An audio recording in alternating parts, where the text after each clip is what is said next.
Welcome back to Salt to the Sea, pages 189 to 245.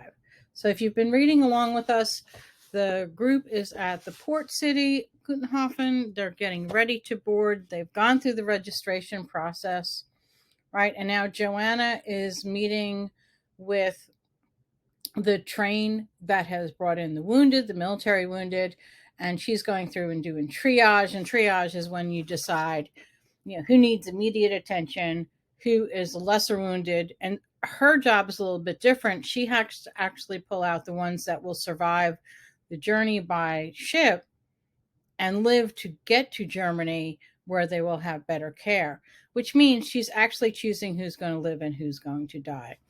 And again, remember, she has a lot of guilt. And so this is sort of, there's irony in this section, because there's irony that the very person who feels the most guilt is now going to have more guilt added to her because she's having to make a decision on who lives and who dies.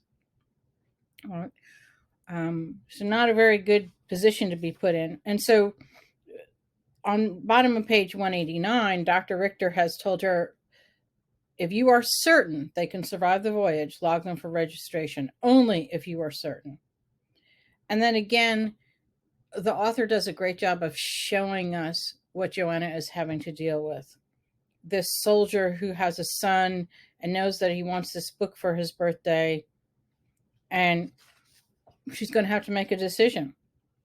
And then she has 73 that will survive. The other 212 will be left behind. That's it. Right? And so she says defeat. And so she says he's already dead. The condition of the soldier spoke to the fate of the Reich. So again, we're seeing this parallel comparison. All these soldiers that have traveled by train to this port city, they're not going to make it. They have fought this long. We're at the ends of the war. They're not going to make it. And so she makes the parallel to just like the German Reich, the Nazi Empire is also fallen. So then, but she would try to get these men on a ship, the 70-something men, and she says the Wilhelm Gustloff would save them. So again, there's that irony, because we know the end of the story. We know the ship doesn't make it. So will these severely wounded men be able to make it? That's the question we ask as we're going through here. And so then we get to Amelia, who's having a conversation again with Eva. And Eva in the middle of the page says, I'm not getting in line. I want to wait for our cart. All of my valuables are on that wagon. So this makes you think, stop and think. And the author is wanting us to think, what do you value? What would you put on a cart and haul hundreds, possibly 1,000 miles away from home, take with you in the frigid cold, and guard and say, this is what I have to have? Now, understandably, you could say, well, she needs the valuables because she's going to be going to a new town, a new place. How do you start up, right? We didn't have electronic banking back then. If she doesn't have the money on her, how is she going to guarantee survival? And so we can understand that. But the poet, the voice of reason, the voice of common sense. But Eva, dear, you shoes are carrying your most valuable possession, your life. Do not delay. Everything else can be replaced. And of course, sorry, Eva in her typical manner says, my mother's silver's on that wagon. I'm waiting. Right. And we can understand that silver can be sold, silver can be melted down. Silver obviously has value today. Right. And then they go to register with Alfred the sailor. Then we get to Florian on 193. Right. And so he's having a memory. He's having flashbacks to conversations with his dad and how his dad could see the picture, how his dad saw who Dr. Lang was where he couldn't. And so then it goes into giving us the background of what happened. And notice the alliteration in one of the last sentences. The painting was treasured by the Poles. It was the property of Poland. That alliteration with the P's, right? And the Nazis had stolen it. And then he finds out that, these are those tragic memories, the memories that you say, wow, Why didn't I see that? How can I see that writing on the wall? And he finds out that letters and suggestions that he had written to Dr. Lang are just sitting there, which means that Dr. Lang couldn't bother to open them. He didn't think much of him. He just valued him for what he could do for Lang, right? And that's when it dawns on him. That's the moment that he realized they are stealing the treasures, not saving them. And so on 194, we have a turning point, right? Just what we wonder, Eva not wanting to leave the cart. Is that a turning point for Eva? Is she going to make it on the boat or not make it on the boat? And then we read in Florian's chapter on 194 about how he went home when he made this realization and the door's off the hinges and they've taken his father, right? So that's the turning point. That's the background we needed to understand why Florian is suspicious. Why is Florian seem to be running? What is weighing on Florian's mind? And so now we understand so much more about the character. All right, and then we go to Amelia, and she's registering. And of course, we have the pink hat, right? And so there's a comment here on 195 saying that the officer said, I already had a kid get sick on my desk. Move her aside. So the Nazis had a very, very strong fear, avergence to sickness, disease. And remember, this is part of the Nazi propaganda that other people harbor diseases and illnesses. And so it was very commonly known that a German soldier would typically definitely move the other way if sickness was in the area. Okay. And so they're getting ready to go on, and we have on 196 Alfred blathering on and on about what a wonderful specimen Amelia is. And again, he refers to her as Latvian, and almost like that is a very high, lofty thing to be, that she is of the Aryan race, which scientifically there is no Aryan race. Again, that was Nazi propaganda, and that's a good example of having a little bit of knowledge about something can make you very ignorant of what the real truth is. And so, again, there's irony here. There's a lot of irony in this section because Alfred's going on and on about what an exquisite person she is and how her offspring, her baby, is going to be just as lovely as she is. Meanwhile, she's Polish. And because she's Polish, she seemed as unworthy in the eyes of the Nazi laws. And so what Alfred is holding up as this wonderful person, please let us have some more Amelias. If he knew that she was Polish, he would have ignored her. He would have walked right over her, walked around her, because he probably wouldn't have wanted to touch her. And he definitely wouldn't have thought that she needed to go ahead and have her baby. And there's a turning point because at this time, as they're starting to register, Amelia sees a woman who has obviously lost her baby, probably malnutrition or frozen hypothermia, frozen in the temperatures. And the shoemaker says, the proverbs are a play. I wept because I had no shoes until I met a man who had no feet. And so as she realizes, wait a minute, I'm scared to get on here, but that woman just lost her baby. Oh, I want my baby to be safe. And so she plays along and fakes labor. Turning point. Amelia's buying in. She's made that decision. She's going to commit. She's going to have that child. She's going to stay with this group. Oh, and then we have Alfred, right? And again, we get a lot of facts, background information in this section on Alfred, 198 to 199. Notice that he's acting like a knight, right? I drew my sword, laid my cape for Germany, helping the woman cross my cloak to safety, right? And again, the irony that he's helping Amelia, who's Polish, to safety, and that he's acting like a knight. And Amelia references Florian as her knight, this Polish knight who's awakening to save the Polish people when necessary.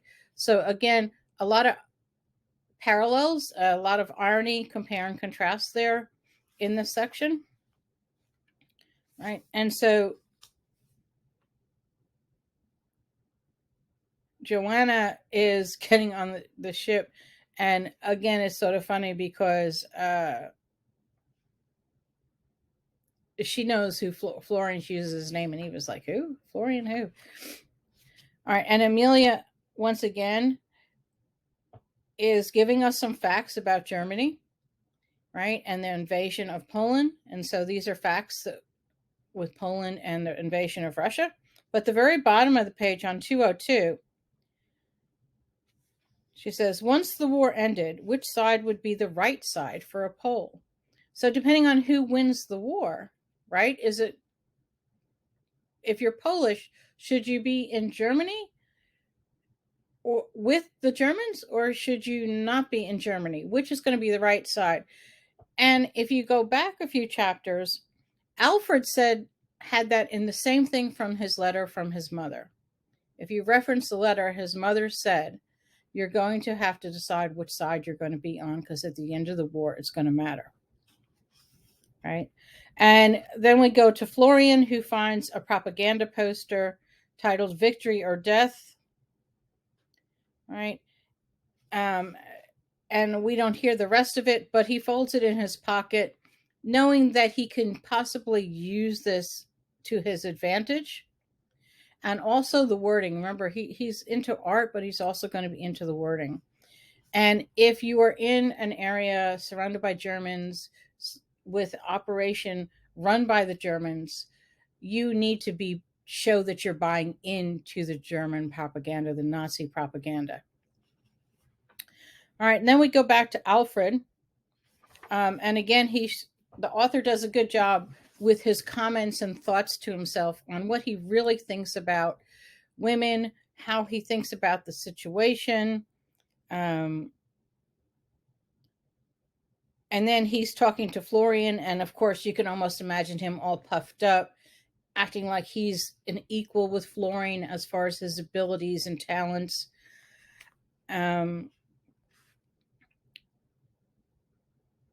And it's just an interesting conversation. So then we go to Joanna, who is talking with the poet at the bottom of 208. And they're describing how they registered and got everything done. And then she asked about Amelia, and the she poet said, it was a mess. That blathering sailor, right? That silly sailor was so frightened. And again, the author is showing us by what other people are saying about Alfred, helping us to sort of flesh out the character of who he is.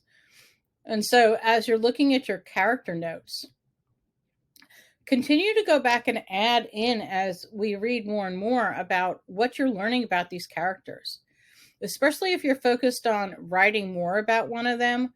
If you are wanting to do a poster of them, or a project where I like to do the projects where, what is someone thinking? What are they seeing? What are they touching? Where are they walking? And really get into like, who is that person?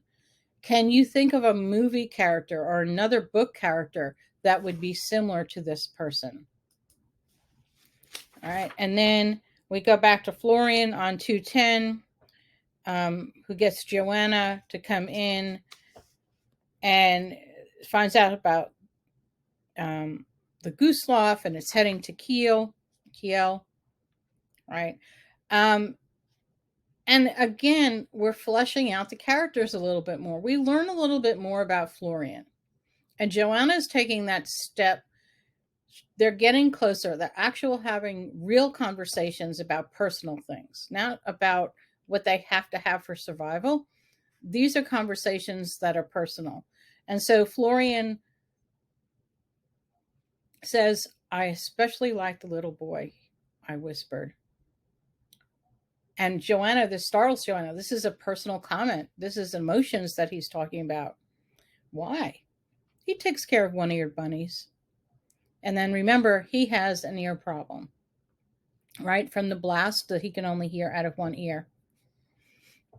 And then, so they change. They have that moment of changing it again. This is a turning point in their relationship. Before, Florian has been interested in Joanna but stood apart. Joanna has been interested in Florian but stood apart. And now they've crossed that barrier that was keeping them, that barrier between them has come down. Of course, we are back to Alfred on 213, and on 214 in the end paragraph, we always have some foreshadowing. Before this war is over, all men will have an opportunity to reveal their true selves. What will the end of the war reveal about Alfred? What will the end of the war reveal about the shoe poet? What will it reveal about Florian? Right? I welcome that opportunity. To be a hero requires difficult choices and sacrifices. So remember that. We're being told what a hero is. Now it's going to be up to us to decide who is going to be the heroes in this story. Will there be any heroes in the story? Do you think it's going to be Alfred? All right. Each man can respond only when the finger of bravery curls and beckons him forth. That finger, it beckons me, Hannelore. I feel it. We'll see. Okay. And so on 215, Joanna is describing what's happening in the port. A thick procession of wagons and evacuees clogged the road to the port. Gray stone buildings lined the cobbled streets were pockmarked, missing their doors. And so this description, again, showing us what that city looks like. You know, you might want to, if you're more artistic, creative, draw it, paint it, right? Sketch it yourself. Also, this is helping us to see what Germany has become. Under Hitler's leadership, Germany has become like this port city, right? And again, there's that irony of what the banner says that's hanging down, get to your gun. There's no gun left to get for the Nazis at this point. And of course, Joanna then wonders, did Lithuania, her homeland, and Poland look this bad too, right? And so here they are, they're boarding the ship. And I have a video that I've sent to you that is all about the ship, right? Of course, we get a little bit of worry as I read 216, right? The doctor says, oh, don't worry, we're going to get some translators. We're going to have a Latvian on here. She'll be able to speak to her all she needs. Well, that's the last thing Joanna wants Amelia talking to, is someone who's Latvian, since she's Polish and doesn't speak Latvian, right? And then Amelia has that fear. And there's so many reasons Amelia could have fear, right? And then we find out she's also hurting. And then we get some information on the KDF. And again, this is going to be in that video that I've sent separately on the ship. Here, though, we're learning background on Amelia. We're learning about more of what's happening. She's heavily pregnant, getting ready to give birth. The ship is becoming heavily pregnant. And when it arrives in Germany, will give birth safely to the people, right? And so Florian, now on 219, look at the first paragraph. A barricaded entry to the projection room, wedging items under and against the door so it cannot be opened. Compare this description of Florian barricading himself in the projection room to what Alfred's doing on the ship. He found one of the funnels that was a false funnel. It was just made to make the ship look grander and better, because more funnels meant more steam engines, more power. And then he locks himself in the bathroom, right? So what is Alfred's purpose in doing that? Is he barricading himself to give himself the personal space that he needs, or is he hiding from somebody? And what is Florian doing? Is Florian hiding in that projection room? What is his purpose in doing this? Right? And again, we have flashback to his family. We get more information about who Florian is, about what his art is. And then the last line we finally understand what his purpose is in that room. All right, and then we go to Alfred, and Alfred's going to give us a lot of facts.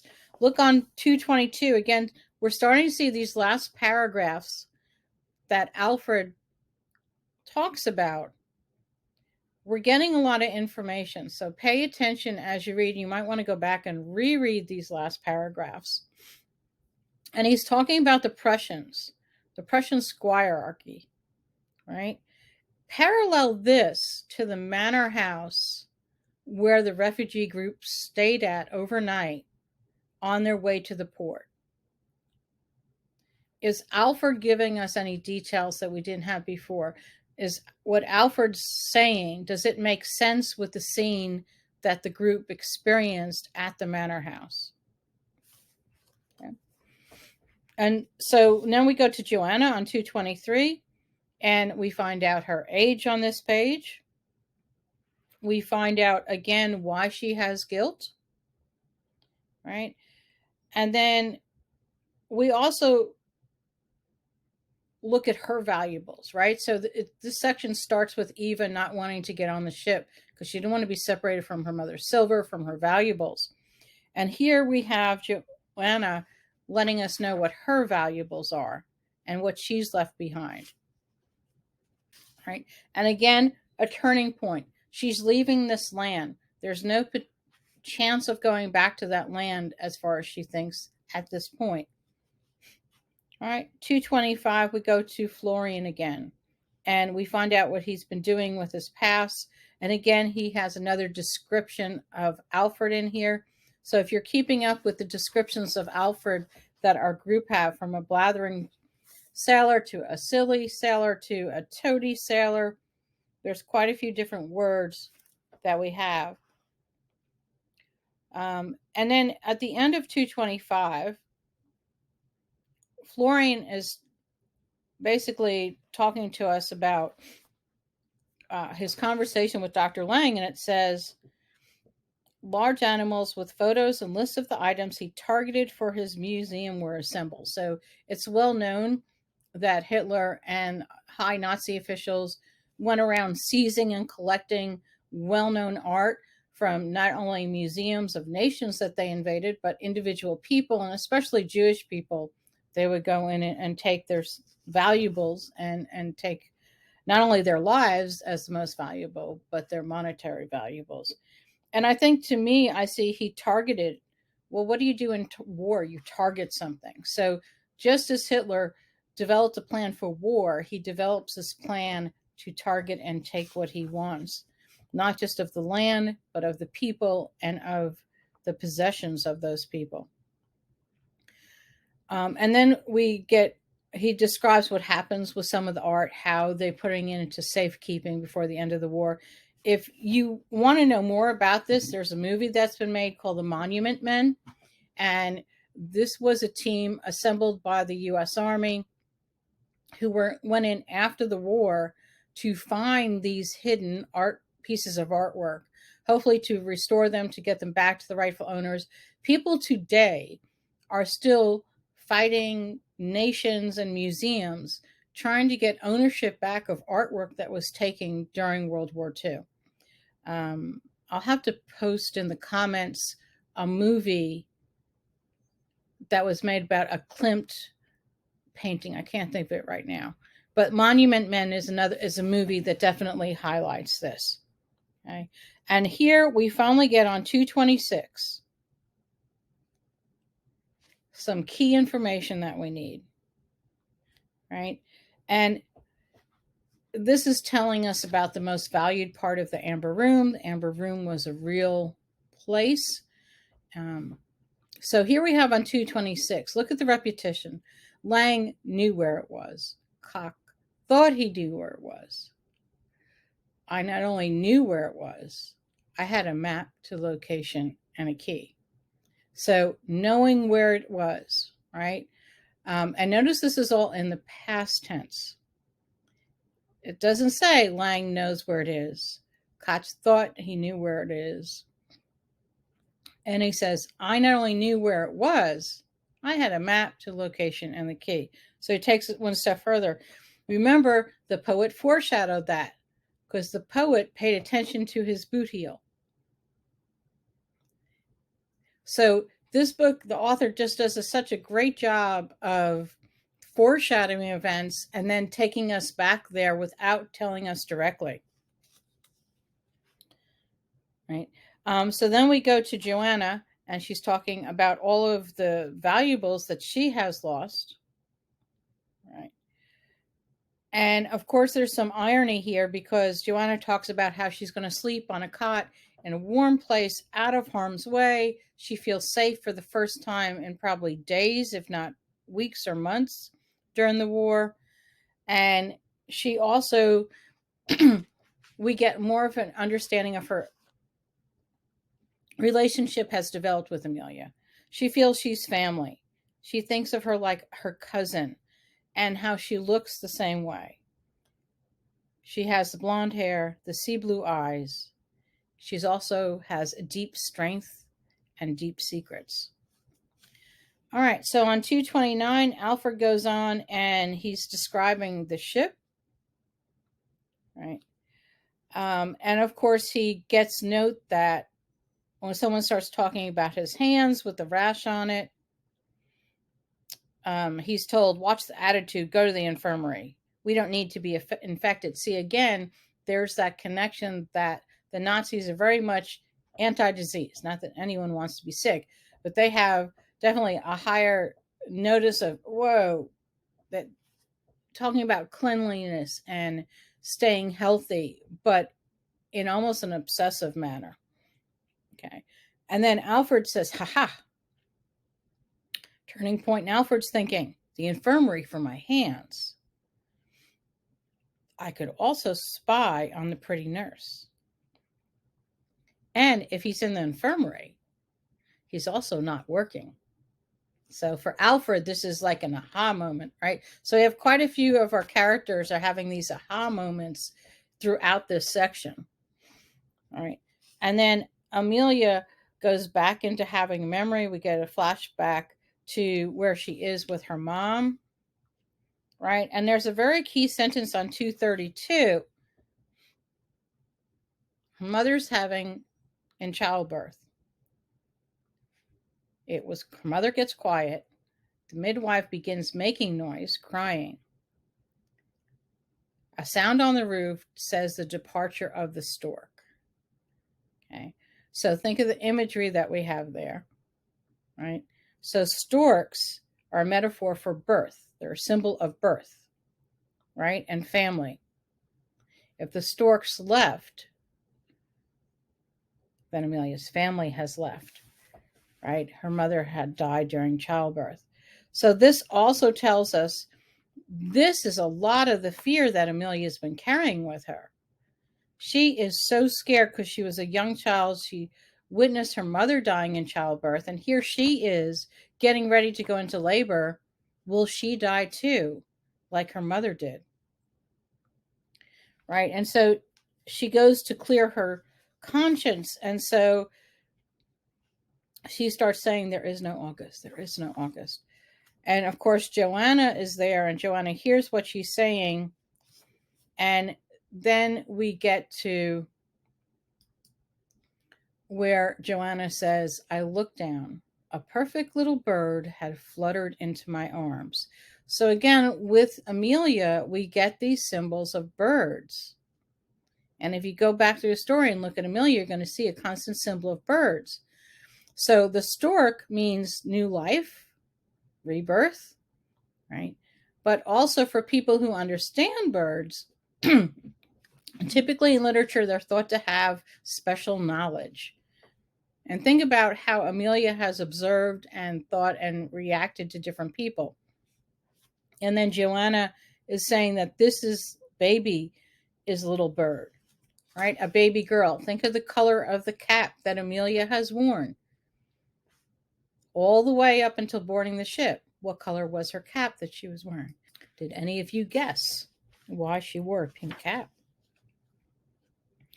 All right, so 236, we go to Florian.